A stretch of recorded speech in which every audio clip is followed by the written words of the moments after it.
Hey there, Bubby. Welcome to Shanghalla. My name is Duke, and this is an unboxing video. And we're actually finishing off the last half of yesterday's box. So as always, I have no idea what is in the box. I think we can, judge by the last video, the first half of this box, that probably we're going to be looking at a lot of Silver and Bronze Age, Marvel, and DC. That's what we've seen so far. So please do like, share, subscribe, comment away, do all the groovy things. Let's not waste any time. Let's get right to it. And here is the first book in this half. And that's some Wally Wood action. It's kind of a low grade, but still pretty cool.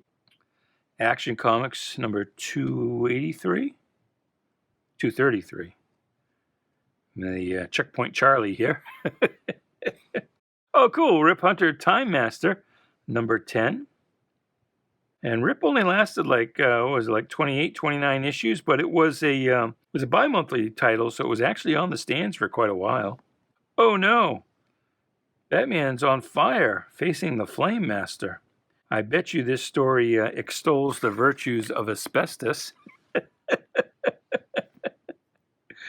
Number 49, Spider-Man. See, now this one's kind of rough, but Spider-Man, up until about issue 100, 102, you can sell it in almost any grade and get that minimum, $10 that we're looking for, even with this, spine issue here.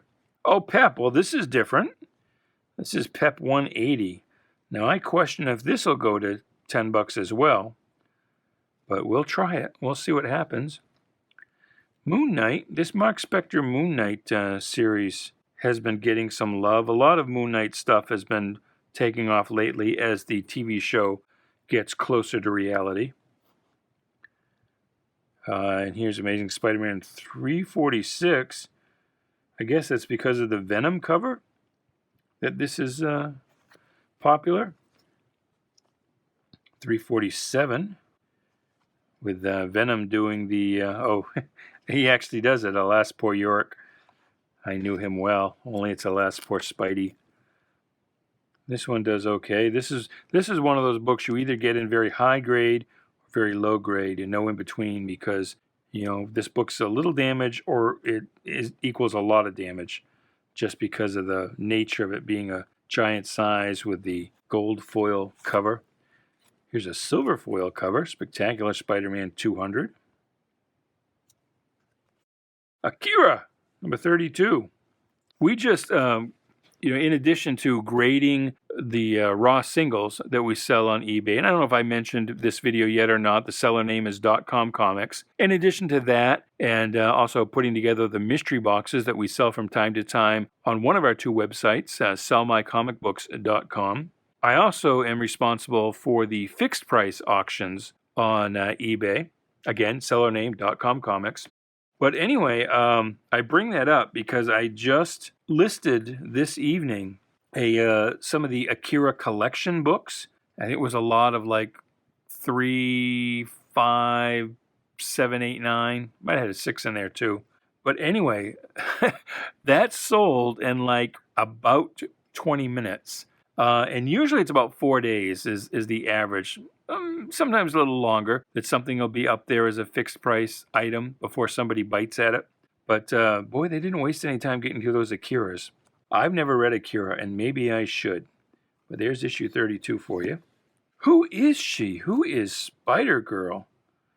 Is she still a thing? I wasn't reading Marvel at this time, and I haven't seen her in any recent solicitations. Here's 654. Don't know why that's big, but it's a fairly recent issue. This one must be an alternate cover. I have no idea. No idea. Here's a piece of cardboard. Put that on eBay, see what we get. There's X-Men number 4, first Red Omega. We see that a lot. Number 5, second Red Omega. Oh no, I said Red Omega. It's Omega Red. My mistake. My mistake. I'm sorry. Jesus, guys. Don't hate me. Don't hate me so hard. X-Force. That's the second appearance of Deadpool, but nobody seems to care. That usually gets about $5, $6, $7 on on eBay that struggles to get to the $10 mark. This one, I don't know why this one is special either. A lot of the newer books, I can't, even when somebody tells me, I can't keep it in my brain.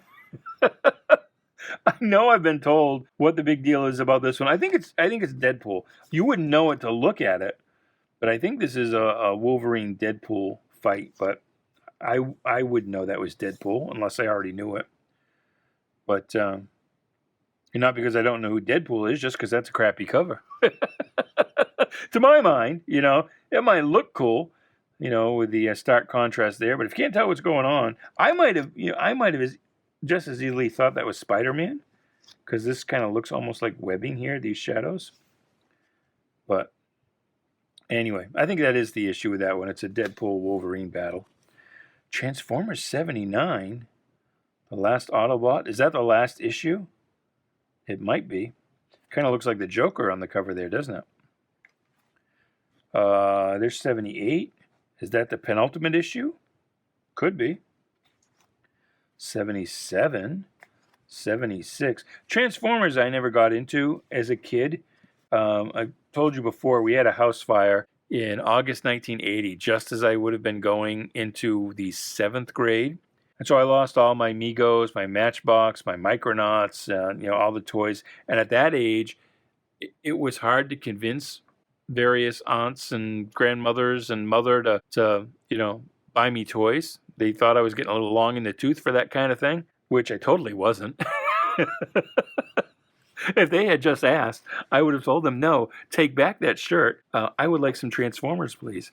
But Transformers came along. I was probably into my, getting further into my teens by the time Transformers came along. And so I missed the boat. Missed the boat on Transformers. Spider-Man 2099, nice book. I think, is that the first appearance of that costume? That costume lasted a fair while. Number 67. 59. We saw that one earlier, and here's another one just for good measure. 57. 58. Some nice, that looks very Gil Kane, doesn't it? Subby doesn't very much, but the rest of this looks very much like Gil Kane. And I like this era of Submariner. It has a very Pulp Fiction kind of feel to it. And so it's just kind of cool. Just kind of cool. Here it's getting a little more with the Bronze Age feel. Oh, look. The rumors are true. Introducing the new Spider-Man. I've often, you see this cover signed by different people. I've always wanted to get one signed by the guy who submitted the idea to Marvel. If you don't know, some fan, I forget his name, in a letter to Jim Shooter or to somebody, suggested that Spider-Man change his suit. It was time for a change, and suggested an all-black suit. Maybe the better for fighting crime in the shadows, I don't know. But Jim Shooter actually paid him a couple $100 for the idea. Just so that, because he thought it was a good idea and they might eventually do it. And so didn't want the guy, saying, oh, you stole my idea. Paid him a nominal fee just for the idea. And it was a couple of years before they finally got around to doing it. And, but there it is. But I've always wanted one signed by him. If it was going to have anybody autograph that book, it'd be him. Only I can't remember his name, so I don't know who he is. I could probably you could put almost any name on there, and I'd be like, oh, Kroll, it's that guy. All right, I got to pick up the pace here. I got a lot of box to go. I think it's going to be Spider-Man all the way through the end. So let's zip this up here. 155, 156, 157. Doc Ock, nice cover there. Still only 25 cents. You know what that means. There's Hammerhead. And there, nope, one more, 159, and the next one will be, boom, 30 cents. With the Spider-Mobile, which is a toy, a Mego toy, that they worked into the comic book. Because it makes absolute sense that Spider-Man would drive a dune buggy in the middle of New York City. But dune buggies were big in the late 70s. Here's 161, Spider-Man, and a fairly early appearance of Nightcrawler outside of the X titles. 163, 164. You always kind of wonder what it is Spidey's reaching for there. 165, 166, 167. And, you know, at this time, I was maybe only an occasional Spider-Man reader. I think my first issue was 149. And I would kind of skip. I don't know why, but I was never super captivated with Spider-Man. I remember reading this Dr. Faustus storyline. It lasted a few issues. But then I would occasionally skip an issue. And it could be as simple as, you know, the newsstand distribution of the era. You know, if one or two kids got to the newsstand before you, they'd buy up everything. So it could just be I didn't end up buying a lot of Spider-Man, maybe not because I was cool on the character, but because he was so popular with other kids. You know, I always got second pickings. But a lot of these issues I did not have as a kid, including this one with Punisher and Marvel's Hitman. Here's the second part of that story. Boom, boom. Aunt May, always sick, always dying. And then 179. And this will be the last stack in this box. Stack in the box, Jack in the box. Let's get this stack out of the way.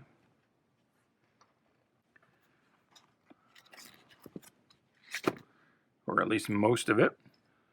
So there's number 180, 181, 182, Rocket Racer. Rocket Racer without his skateboard. 184, 185 is a big deal. Peter finally graduated from college. 186. 187 with Cap. Only if memory serves, that's not Cap. 188. It's a nice John Byrne story. You didn't see John Byrne draw Spider-Man all that often, but here's, well, if I could find a story page. Stories were only about 17 pages per issue during this era. You had a lot of advertising. Jesus. Well, there's a page, finally. Wanted to show you some John Byrne Spider-Man, but it was kind of a pain in the ass. 190, Man-Wolf, that's some more John Byrne. 191, 192. Something about this 40 cent looks weird. Why does that look weird? Can you see the difference? Oh, it's missing the CC. That if you don't know what this symbol is right here, this CC, in the C, that is Curtis Circulation. So Marvel, you know, was owned by Martin Goodman, and Martin Goodman sold it in the late 60s, early 70s to Perfect Film and Chemical Corporation. And you're like, why would something of that nature buy a comic book company? Because it was explosive growth of corporate America in the late 60s, early 70s, and companies were just buying up everything they could get their hands on. The first company that bought DC out of private ownership, the Kinney Corporation, they were in the business of funeral homes and managing parking lots. So why would they want a comic book company? Well, again, everybody was buying everything. And so Perfect Film and Chemical, after a few other acquisitions, became part of the Candace Corporation. And the Candace Corporation owned Curtis Circulation. And that was the same company that owned the Saturday Evening Post at that point. And so there have been tales that as much as circulation for comic books was cratering in the early 70s, that Curtis depended on the revenue from Marvel Comics. It's basically what was keeping it in business. Although Marvel sales were low enough that there were actually rumors running rampant that the company might close down. So, you think today about everyone is always speculating that Disney is going to shutter Marvel, or AT&T or Discovery or whoever owns DC this week is going to close that down. That's, if you've been around comic books long enough, that's been since at least the early 70s. That's been the fear. That's always been something that's sort of Damocles hanging over the head of the industry. And so, yeah, anyway. So the CC stands for the Curtis Circulation Arm of the Candace Corporation, but I don't know why this particular issue is missing that, and I might speculate that this might be a Whitman book, because Whitman, on the DC books that they circulated in their 3-packs in department stores, they licensed both Marvel and DC books. They actually put Whitman, a logo, on the DC books. But they didn't really on the Marvels, and I bet you that was in the 3-pack or something. And the CC comes off because it wasn't circulated by Curtis. So anyway, there's 201. There's some more Punisher action. 239, the Hobgoblin, second appearance.